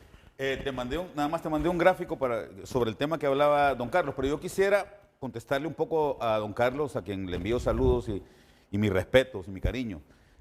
Primero, don Carlos, es cierto que antes había menos migración. Yo he revisado las cifras históricas sobre el tema del desempleo acá en el país porque el INE, que antes se llamaba Dirección General de Estadísticas y Censos y que estaba en la Secretaría de Planificación en el tiempo que menciona don Carlos, ¿verdad? Y para efectos recomiendo un libro interesantísimo que escribieron Rafael del Cid y Mario Pozas, con el que creo que todos nosotros estudiamos, Renato, que se llamaba La construcción del sector público. Sí. Y hay datos de todo. A ver, el desempleo en Honduras y el empleo en Honduras siempre fue precario en la historia. Siempre hubo como te digo, desde que la Dirección General de Estadísticas y Censos comenzó a hacer estadísticas de empleo, mostraba un empleo precario en el país, un empleo que generaba bajos ingresos. Ese es un problema estructural para empezar. Segundo, don Carlos, las condiciones del país han cambiado muchísimo por una razón muy sencilla. Las condiciones del mundo han cambiado mucho. Ya lo dijiste tú, Renato, al comienzo del programa. Antes habían 8 personas aquí en el set manejando las cámaras, ahora solo hay una, porque hay una computadora. Ese modelo, don Carlos, se replica en prácticamente todos los ámbitos de la economía del país, tanto desde el sector agrícola, pasando por el sector industrial y sobre todo en la parte de servicios, que es la que más empleo da en el país. Entonces, no hay que olvidar eso, ¿verdad? Que la tecnología ha avanzado mucho, las condiciones del trabajo han cambiado muchísimo en los últimos 50 años y creo que en los últimos 10 años más todavía, y en los próximos 5 años, lo dice también un escritor muy importante que se llama Mustafa Soleimán, acaba de escribir un libro, es el CEO de la empresa más importante de inteligencia artificial en el mundo, Renato. Se llama La Ola que Viene, The Coming Wave, ¿verdad? Y dice, señores, prepárense, porque si no se preparan, la cantidad de gente que va a quedar desempleada en los próximos 10 años con la inteligencia artificial se va a triplicar. Entonces, tenemos que entender que el mundo ha cambiado, que el mundo está cambiando fuertemente y que por lo tanto tenemos que montarnos en esa ola o dejarnos arrastrar por ella, una de dos, ¿verdad? Entonces, los cambios que se dan, la flexibilización del empleo, don Carlos, que en aquel tiempo era más garantista, podía ser más garantista porque las empresas y la tecnología no les permitía a las empresas intercambiar máquinas por trabajadores. Ahora sí. Y lamentablemente en Honduras tenemos un problema estructural muy fuerte. El nivel educativo es bajísimo y el nivel de salud es bajísimo. Pero es que lo admite Eugenio. Es correcto. ¿Escuchaste a Eugenio cuando dijo? Yo sé que estás admitiendo que también los gobiernos, por no decir el Estado, porque ahí están empresarios con la población, el organigrama jurídico, estás diciendo los gobiernos son corresponsables de la precariedad. Tú lo dijiste. Hablemos de la salud en el país, precaria. Hablemos de la educación en el país, precaria. Hablemos de la inteligencia artificial. Renato, oíme. Mira, solo termino con cero. Esto. Renato, tú lo dijiste. Solo déjame terminar la idea, porque aquí hay un tema. Vos mencionaste factores que le corresponden al Estado que son importantes y me parece muy bueno que lo hayas hecho y que lo reconozcas, porque creo que lo has reconocido siempre, aun cuando no estabas en el gobierno. Cuando mencionaste el tema de la empresa privada, mencionaste, por ejemplo, al sector financiero. Mira, Yo creo que es un error echarle la culpa al sector financiero de la precariedad en el trabajo y de las limitaciones que tiene la inversión. Porque el sector financiero trabaja con plata que no es de él y tiene que cuidarla. Y es el mismo Estado, a través de la Comisión Nacional de Bancos y Seguros, quien tiene que garantizarle a mí como ahorrante que ese dinero que los bancos van a utilizar no se vaya a perder. Entonces, mira, echarle directo, es muy fácil decir, no, es que los bancos tienen... Pero, espérame, mira, mencionaste cualquier eso. cosa, cualquier tipo de desarrollo requiere capital. No, correcto. O sea, sin capital pero no hay posibilidad. Y obviamente, solo perdóname. No se llevará a la debacle. Solo déjame terminar la idea. No, pero déjalo que porque... Sí, solo no llevará a la debacle al sector financiero, sino que en todo caso, aceptando tu premisa, yo lo que digo, discutámoslo. Ok. Pongámoslo en la mesa. Es que yo lo que creo que somos a veces tan al otro lado que ni siquiera aceptamos poner el tema en la mesa de la discusión. No, yo creo que es importante. ¿Cuánto capital está? Vos sabés que tenemos ahí un sistema financiero que a pesar de todas las dificultades tiene mucha liquidez y ya a ratos tiene liquidez. Se acaba. Yo no sé si ustedes se acuerdan, en los años 80 aquí, todavía cuando había avanzado los 80 a mediados, cuando Ascona, ya no sé, y probablemente todavía en los 90, que pasábamos en una permanente crisis de divisas. Sí, en los tiempos de Montoya, había presidente del reservas, Congreso, no había, correcto. No había reservas y Sí. todo. Ese problema, en la actual estructura económica, y por eso es que vale la pena discutirla, quien lo resolvieron en gran parte, no solo fueron los migrantes. Después, pero mucho después. No, Mucho pero después. déjame mucho terminar después. una idea. Entonces, nada más. a esas cosas que me refiero yo, cuando digo yo, hay que poner eso a discusión en tipo de estructura y a dónde vamos a poner el impulso. Porque el desarrollo económico con el Estado y con el sector privado no puede ser inercial, que agarre para donde quiera. Y ahí tal vez vamos a definir, vamos a disentir. Tiene que tener cierto nivel de conducción, de orientación, de impulso. Compromiso, Lo yo diría, mejor, compromiso. Lo mejor es que sea en consenso. Sí. ¿Sí? Lo mejor es que Porque sea el en dinero acuerdo. no es de ellos, sino que es de todos nosotros. Ahora, no se trata de... Mira, Una hace- cosita solo nada más. esto vos te va a gustar porque a vos te encanta Chile. En Santiago se reunieron los empresarios más granados de varias partes del mundo para analizar el desarrollo empresarial y su papel en la sociedad. Sí. Y hay una frase con la que titularon el informe que a mí me fascinó. Esto hace ya unos 5 años dijeron, no podemos ser exitosos en países fracasados. Total. ¿verdad?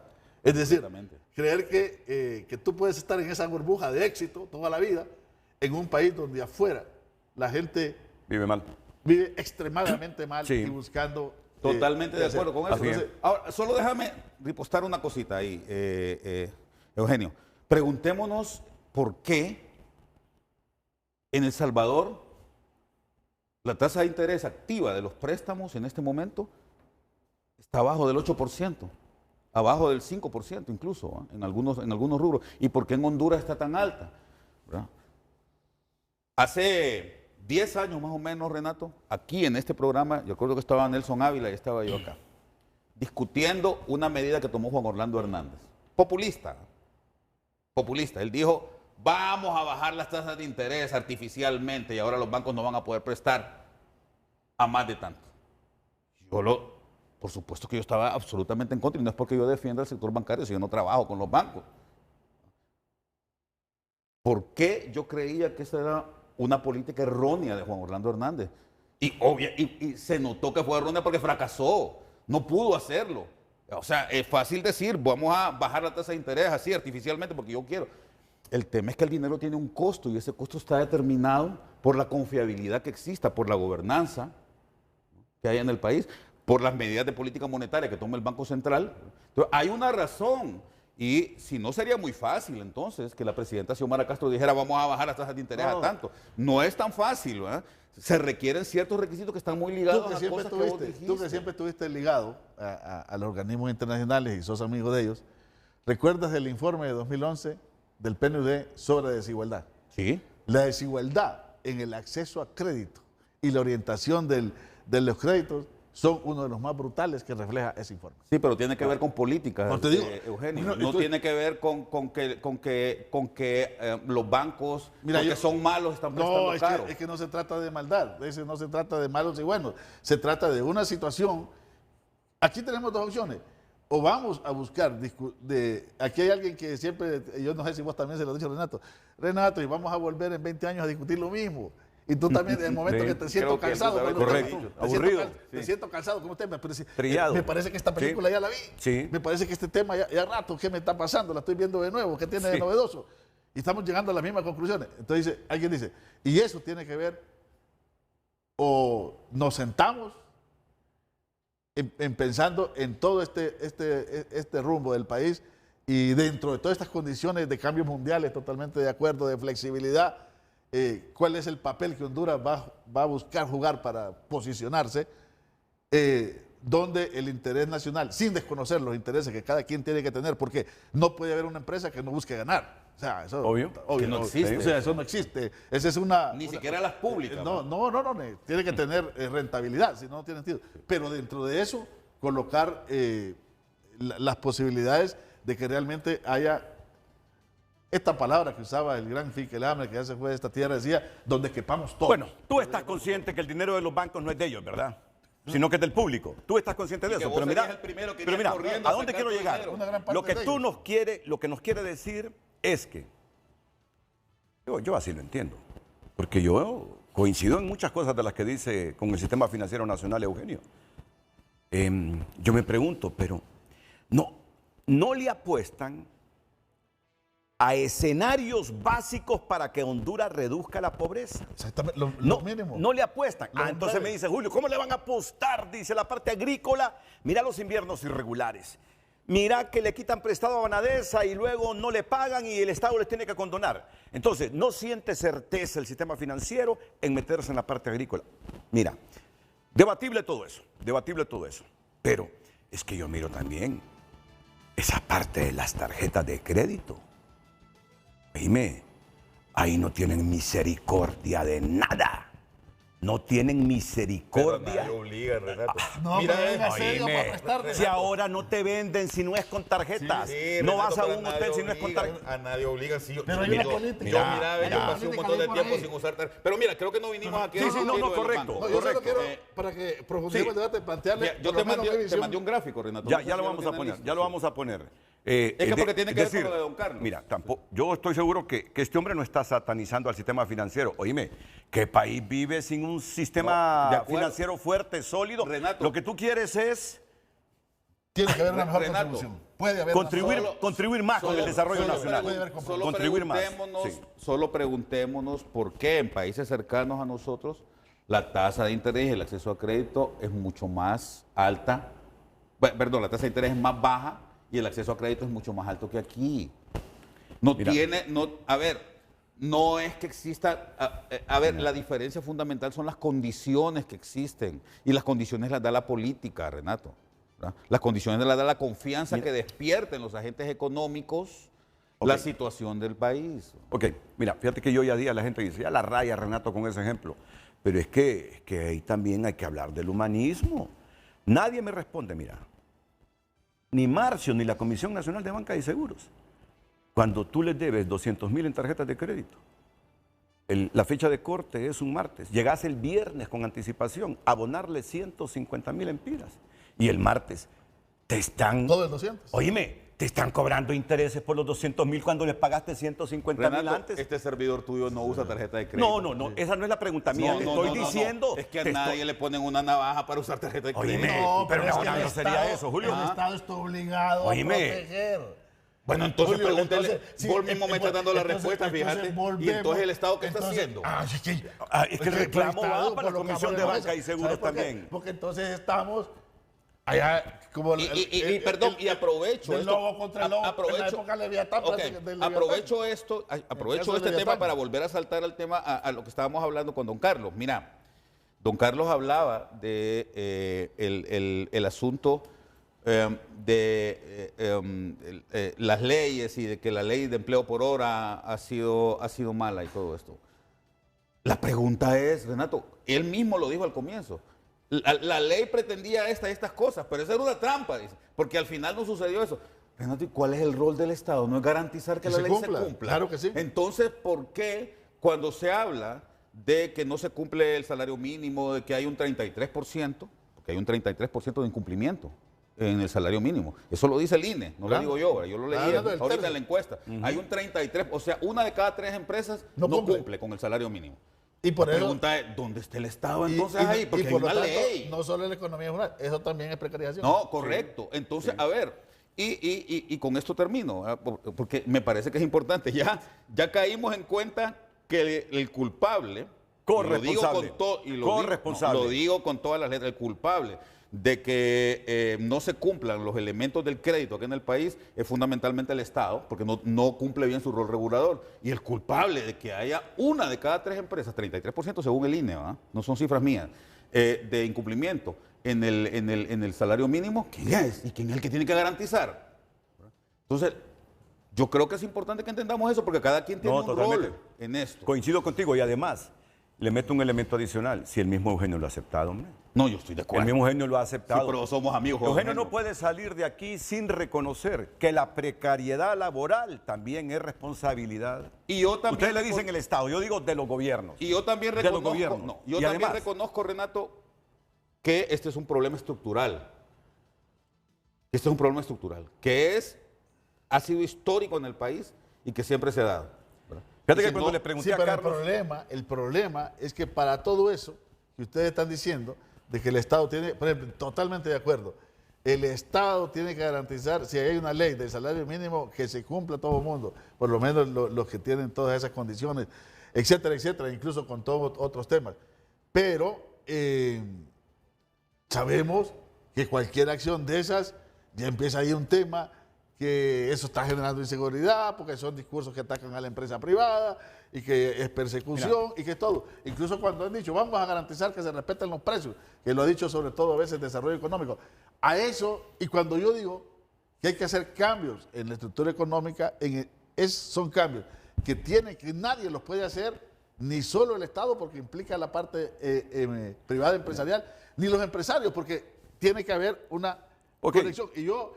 Si todavía me das 10 minutos, yo lo te lanzo. No, después de la pausa. Mi visión general y termino. Después de la pausa. Solo te pregunto, fuera del empleo por hora, que Carlos, cuando le preguntaba sobre este asunto de la precariedad laboral, siempre se fue con el empleo por hora, que dice que eso es fatal. Es correcto. Yo te pregunto, fuera del empleo por hora, dime más argumentos de que el sector privado en Honduras es el causante de la precariedad laboral. Sí. Las 3 láminas que vienen a futuro. Después de la... Bueno, vaya. Excelente, porque es lo que yo digo que hay que discutir y cambiar. Ok, después de la pausa. Bueno, miren, ya saben la pregunta, ¿verdad? Esta es la pregunta que hemos estado formulando durante todo el programa. Ahora vamos con los mensajes. Ronald Ramos dice, buenos días, la empresa privada es la responsable de la precariedad de empleo, ya que no cumplen con los protocolos y requisitos a la clase trabajadora, la explotación laboral y los pocos beneficios laborales, sin contar que algunas gozan o gozaban de exoneraciones. Sigamos, Emma Cataleya, enamorado, dice, muchos creen que el gobierno es responsable debido a la falta de políticas efectivas para generar empleo y mejorar las condiciones laborales, pero no es así. La precariedad lo impone la alianza público-privada de parte de las mismas 10 familias de la élite del capitalismo. Bueno, criterios, los respetamos, hay que respetar esos criterios, sí, y muchos pueden ser debatibles, pero siempre en el marco del respeto y libertad de expresión. Buenos días, la empresa privada es la que tiene toda la culpa porque no respetan los derechos laborales de los trabajadores. Joel Antonio Velázquez dice, la corrupción y la falta de transparencia afectan negativamente al desarrollo económico y a la creación de empleos dignos que se ha venido arrastrando desde años anteriores. En cambio, ahora se ve el buen funcionamiento de los trabajos para generar dignos empleos para la sociedad. El penúltimo, Rosario Martínez, muchos creen que el gobierno es responsable. Bueno, esto ya lo habíamos leído, por favor. Vamos con el otro, Milagros Mejía, las empresas que generan el mayor número de empleo son las que no gozan de exoneraciones. Por eso es importante que aprueben la ley de justicia tributaria para que todo sea justo y equitativo. Yo creo que yo me voy a ir de este programa con una conclusión. Ajá. Hay corresponsabilidad. No, claro. Hay corresponsabilidad. Pero imagínate, en esto de la precariedad. Hay grandes responsabilidades, sí, de desafíos En los dos ámbitos. Sí, el sector público, sector privado, yo creo que... Bueno, pero escuchemos los argumentos que tiene, Por ¿verdad, supuesto, Julio? adelante. Eugenio Sosa, pero después de la pausa, porque otra vez. nos hemos quedado un poquito atrasados. Una pregunta entre las claves para que la responda el director del Instituto Nacional de Estadísticas, Eugenio Sosa. Más allá de lo que hemos dicho hasta el momento, ¿cuáles son otros argumentos del INE para establecer la responsabilidad que tiene el sector privado en la precariedad laboral? Por favor, Eugenio. Sí, si movemos bueno, este es el ingreso, si lo vemos per cápita. ¿Esta es la gráfica que quieres o no? No, vamos a ir para ahorrar tiempo. Este es el ingreso per cápita, más o menos cómo se ha movido, ha mejorado, pero también hay temas bastante que puede discutir. Aquí es donde yo quiero entrar. Okay. La precariedad laboral y la estructura económica que debemos revisar, poner en discusión. Primera, la que sigue. Vamos con la otra gráfica. La que sigue. Mira esto. Este es el peso en el PIB de la contribución y por lo tanto el crecimiento normalmente se concentra aquí, económico. Cuando decimos creciendo con el país, miramos lo que aporta en empleo. Pero di qué sectores. Todo el sector de actividades financieras y de seguros. 25. Aportan al PIB, al Producto Interno Bruto, a la riqueza total del país, el 25.80%. Y generan empleo 0.8. Sí. O sea, yo lo que digo, tenemos que discutir esto. Ah, no, claro. ¿Verdad? Tenemos que discutir esto porque esto Julio lo sabe, y tiene que ver con la pregunta de Carlos Reyes, de los años 60 el modelo y la estructura económica cambió radicalmente en muchos aspectos. Correcto. La industria manufacturera, es decir, maquilas y manufacturar. Mira que esto sigue siendo importantísimo para promoverlo, porque el mucho más bajo, el aporte en el PIB, pero está bastante complementado con la posibilidad de generar.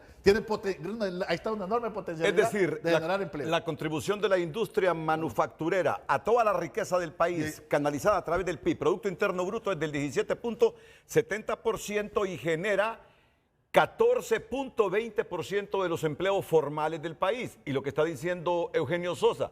Pero mira, ¿en cuánto contribuye al PIB el sector financiero y de seguros? 25.80 Ni 1%. y solo genera el Exactamente. 0.80% de empleo, ni 1% de empleo. ¿Dónde estaba antes tan...? No estás diciendo nada nuevo, eso ya lo sabemos. No, yo lo que estoy diciendo Y ya es... vas a llegar a las telecomunicaciones Yo lo que también. estoy diciendo, coloquémoslo en el debate. Sí. Y no es para que no existan. Claro. Es para ver cómo esto se puede aprovechar y complementar con otras políticas, pero implica estar dispuestos a revisar estas estructuras y proponerse reformas. Correcto. Lo que siempre estuvo coincidente con PIB y empleo históricamente, pero ha cambiado, fue esto. Agricultura, ganadería, 12.20. Toda la vida lo mismo. Toda la vida. Sí. Ahorita, como ha estado descuidado, el aporte es 12.20 al PIB. Pero mira cuánto empleo descansa ahí. 26.30% de los Por empleos lo tanto, del país seguir se apostando genera en al este agro, sector. ¿Ve? Agricultura, seguir ganadería, apostando al silvicultura y agro. pesca, sí. No únicamente, porque el mundo ha cambiado, No, es pero buen punto. darle potencialidad, empecinarse en hacer esfuerzos conjuntos de todos los actores para que esto no se destruya, realmente es, digamos, entre comillas, rentable, es útil, es necesario. Ese es el tema. Información y comunicaciones, que tú sabes el boom de las comunicaciones. Sí. El peso 10%. en el peso en el PIB, 10%. Contribución al empleo. Ahora, pero mírame, ¿sabes quién pudo tener el liderazgo en esta parte? Hondutel. Sí. Mira, Estado, volvemos al Estado. al Estado. Volvemos a los gobiernos. Y fracasaron. De acuerdo. Luego vinieron las opciones y mira ahora. No, estamos- Pero miren cuánto empleo genera este sector de información y comunicaciones, Ni 1%. que contribuyen con el 10.10 del PIB. Miren, más bajo todavía que el sector financiero. Es que tanto el sector financiero como ese sector no generan mucho Sí, empleo. Pero es que ¿sí? es natural. ¿Ah? Eso Ok, es natural. ok. El único que está a la inversa es este, porque este Comercio, incluye un montón de actividades, servicios, ¿no? De servicios y todo un montón de cosas. Entonces su participación en el PIB es de 9.7 a la riqueza, pero está aportando el 21. Ahí estamos todos los que estamos aquí en este set, de, punto 20 de lo que es. ¿Verdad? Entonces, ¿qué es lo que digo yo?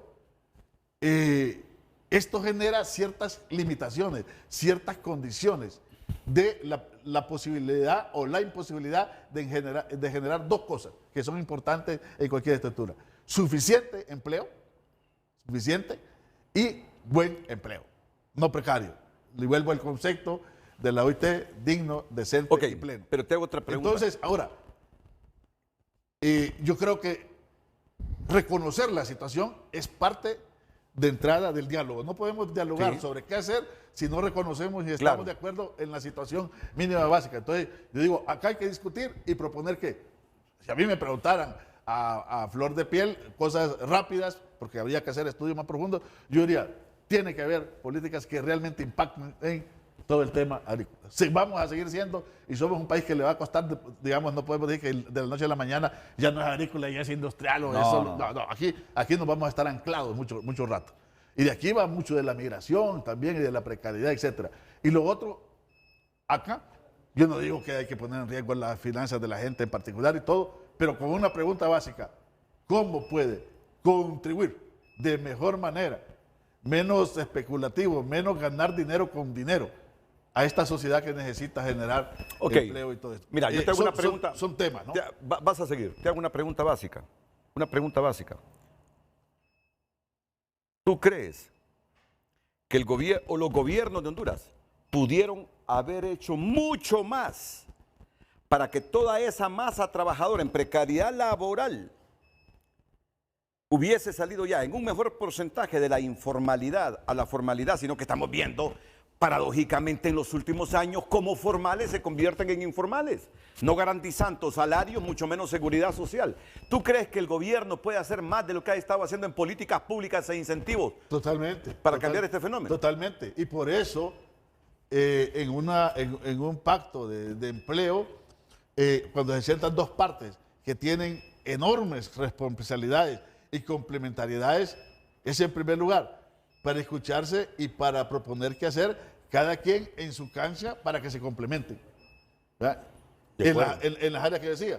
Por ejemplo, si a mí me preguntan, digo yo, necesitamos infraestructura. Ok, no basta con decir invirtámosla. Yo pensaría que debemos decir dónde es necesaria. ¿Cuál es la infraestructura que realmente va a venir a impactar? ¿Da?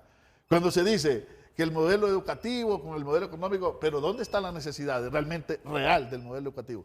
Porque si yo me pregunto ahorita, esto históricamente, ¿qué nivel educativo requiere? Bajo. Depende, ¿verdad? Depende, pero en general, bajo. Conceptos elementales de agricultura, ganadería, silvicultura. Lo que y más pesca ha necesitado después de obviamente es la manufactura, ¿va? Porque, ¿qué? Primaria, 9º grado. Ya aquí ya tienes otras exigencias, ¿va? En estos otros. O sea, esas son las cosas que yo creo que significa conducir el país.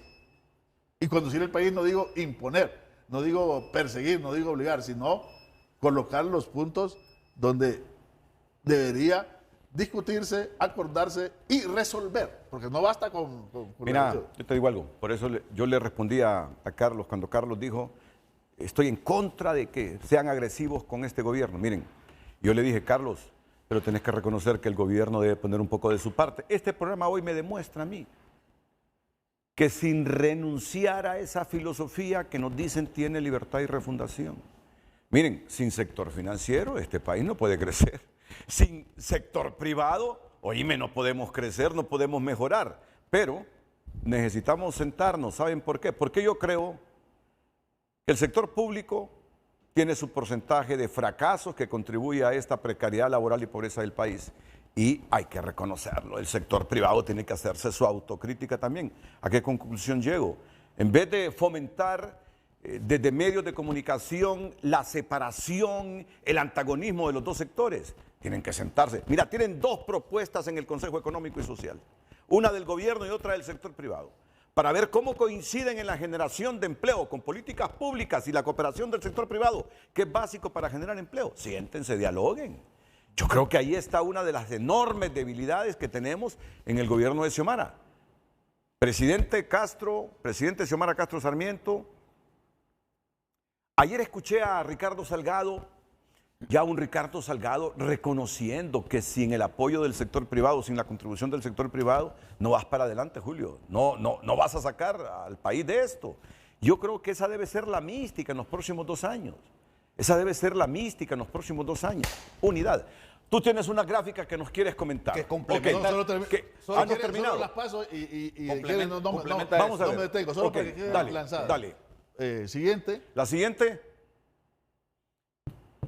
Este tema tú ya lo tuviste. No voy a para mí debería ser donde las exoneraciones realmente van a cumplir el Correcto. papel de generar empleo. Yo sé que Julio ¿Dónde está de van a acuerdo en contribuir eso. realmente? Estamos totalmente de ¿Dónde acuerdo. realmente van a La cumplir? necesitamos en algunos casos. Pero ¿a dónde y a dónde Correcto. no? Así Si es. vemos el otro tema, para ir, porque ahorita está así.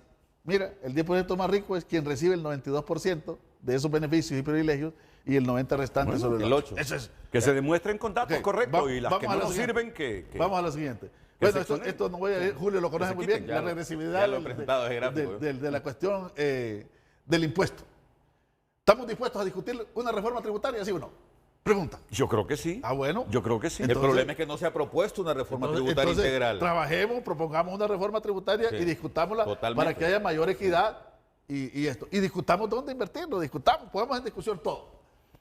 Y con propuestas y todo. Y siguiente, yo estoy terminando ya casi, y con esta cierro, porque me parece a mí, esta tiene apenas unas semanas de haberse escrito este informe del Banco Mundial, con asesores del Banco Mundial junto con el SARI. Todo lo anterior genera una concentración de la riqueza y desigualdad. El 10% más rico acapara el 50% de la riqueza. Yo no. Tú ayer te escuché que dijiste, siempre van a ver los más ricos. De Mira, acuerdo, y de acuerdo. yo Pero- desde los 60 vengo leyendo eso en los pero- libros. Sí, porque es que desde los 60 lo somos, Renato. Dígame. Hemos sido enormemente desiguales históricamente.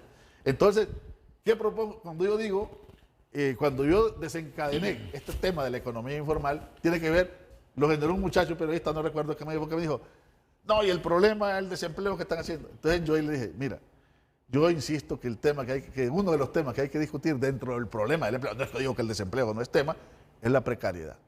Y desarrollé un par de ideas sobre eso. Entonces luego generó toda esta situación mediática.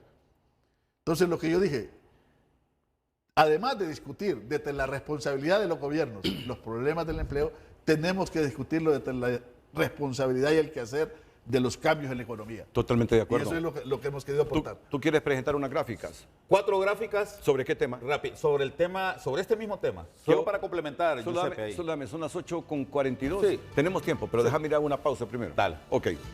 Yo debo decir que a mí los mensajes de Eduardo, puedo coincidir o no con algunos de ellos, pero me interesa el pensamiento porque es un hombre equilibrado, no es así dogmático en la defensa de sus ideas. Dice en respuesta frente a frente, el empleo es una consecuencia de la inversión. ¿Estamos de acuerdo? Estamos de acuerdo en eso, ¿verdad? La inversión es una consecuencia de la seguridad jurídica. No solo, no necesitamos. Parte, No solo. coincidimos, ¿correcto? La seguridad jurídica es una consecuencia del Estado de Derecho. Y, está bien, Cierto. coincidimos. Parte. El Estado de Derecho es una consecuencia de la lucha efectiva contra la corrupción. Mira, en un 90% estoy de acuerdo, estoy de acuerdo con Eduardo Facuse. Otros mensajes. Vicente Hernández dice, el principal responsable es el gobierno. Y este señor Juan Barahona con LR, no sé quién es LR, ¿no? Luis Redondo, que eliminaron ley de empleo por hora, urge esa ley con supervisión del Estado y crear políticas públicas para dar capital semilla sin pedir garantía, porque hay cientos de miles en central de riesgo desde el 2009 del golpe. Eso me arrojó una tesis que hice en maestría. Urge una ley del perdón y una segunda oportunidad de apoyar decidido al emprendedor y subsidiar la producción agrícola tipo USA, aparte de vencer la maldita extorsión. ¿No?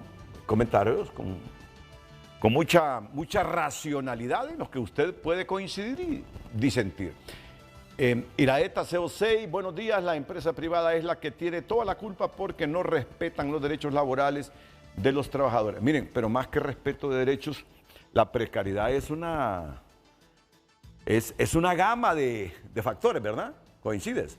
La precariedad es una gama de factores. Cuando entendamos... Y lo otro que está relacionado en esta relación, gobiernos, Estado y empresarios, es las condiciones para que arriesguen más en invertir en el país, que es otro tema.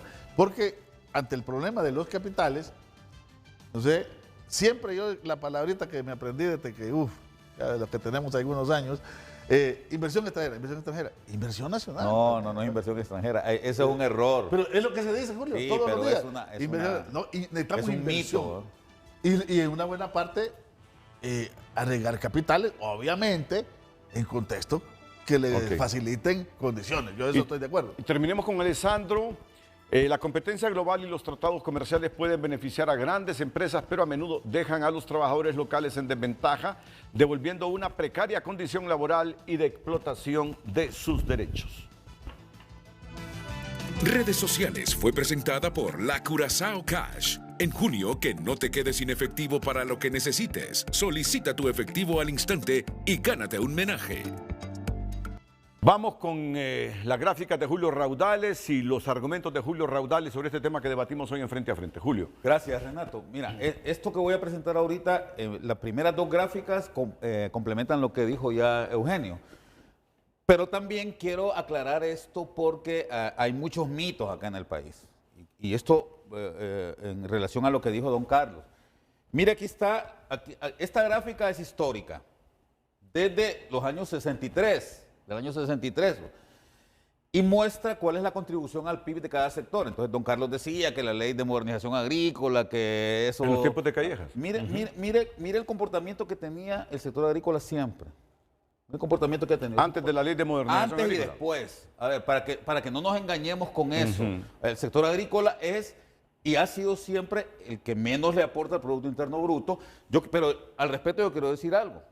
Fíjate, Estados Unidos, para mencionarte una economía referente, es el país del mundo que tiene más producción agrícola. Ningún país en el mundo tiene tanta producción agrícola. ¿Sabes cuánto representa el PIB, el sector agrícola? El 0.5%. Y es el país que tiene mayor producción agrícola en el mundo. En Estados Unidos, y alguien lo comentaba ahí en los mensajes, en Estados Unidos no hay agricultores pobres.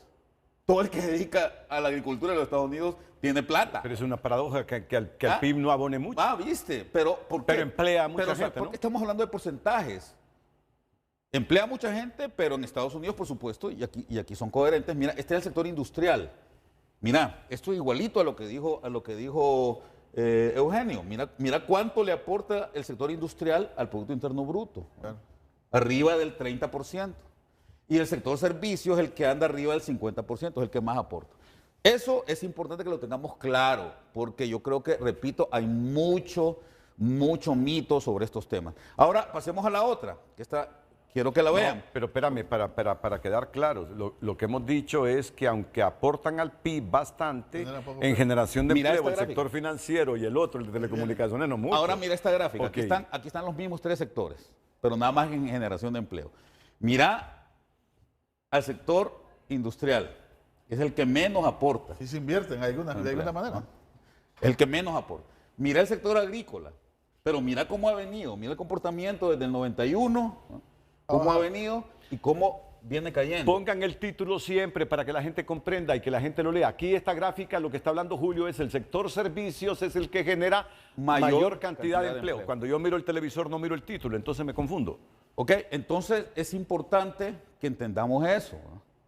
Un poco para desmitificar. Ahora cierro con dos cuadritos más. ¿Qué es lo que querés desmitificar? Que, por un lado, lo que se decía que históricamente... que antes no había precariedad y ahora... sí, y que el sector agrícola ha desmejorado muchísimo a partir de la ley. Todas esas cosas no son ciertas. El sector agrícola siempre ha sido precario en el país, siempre ha sido el mayor expulsor de migrantes, ¿no? Hacia la ciudad primero. Y ahora en mayor porcentaje porque somos más habitantes. Es correcto. Rurales. Pero, a ver, los porcentajes siempre han sido los mismos. Antes éramos 2 millones de habitantes en los años 70, cuando yo estaba en primaria, y ahora somos 10. ¿verdad? Pero en términos de porcentaje siempre ha sido lo mismo. Lo que pasa es que el mismo sector agrícola, pero no, ese es otro tema, ha tenido su propia reconversión interna. No, correcto. Pero es importante entender. Yo te quiero agregar algo ahí. Yo te quiero agregar algo ahí porque...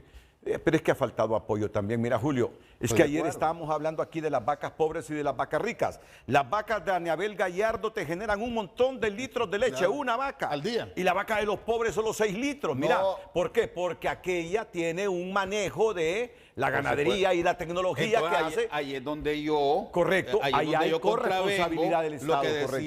Lo que decía también Eugenio. Porque no es tan cierto que para mejorar el sector agrícola necesitas mano de obra no calificada. Hay un problema estructural ahí. Si no mejoramos la calificación de la mano de obra en el país, estamos fregados y no vamos a salir de esto nunca. Entonces, yo vuelvo otra vez a preguntarme, porque anteayer estuvimos todos los rectores, todos los 21 rectores de las universidades reunidos. Yo le agradezco aquí públicamente a don Odir por habernos convocado. Vamos a seguir en estos trabajos.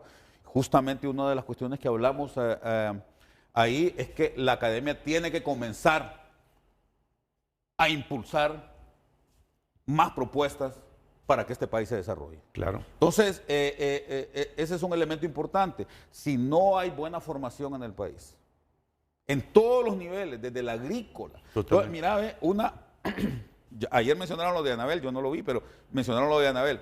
Yo te voy a decir una cosa. Don Pepe Lobo, ahí en su finca, le rinde en maíz 150 quintales por hectárea. Claro. Un campesino, ahí en La Paz, 10.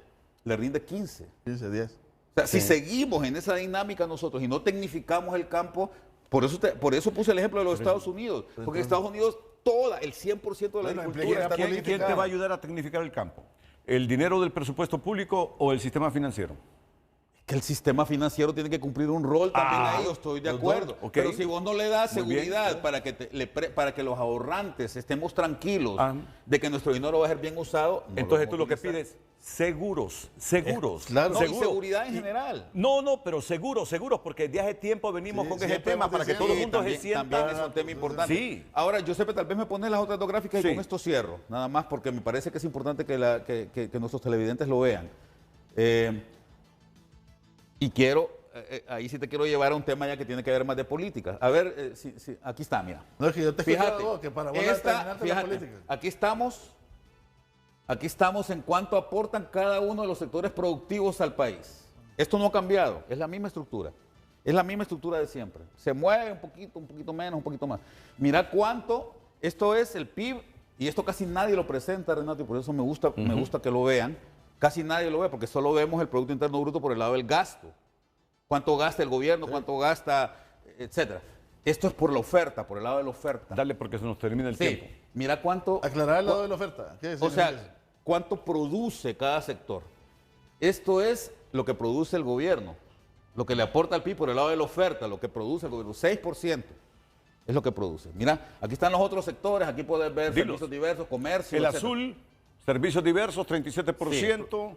Del azul es El, productivo. este es... No, ese es productivo. El azul... el azul son Los sectores sectores productivos, correcto. Mira, 37%. Esto es lo que producimos. Sí. Esto es lo que, pero yo quiero que pongan atención a este 6%. En lo que produce el gobierno. Y ahora poneme el otro, Giuseppe, por favor. Adolfo Mira Facuse esto. dice que el gobierno no genera riqueza, solo Mira pobreza. esto, aquí está, ahora aquí están los mismos, pero ¿cuánto consumen?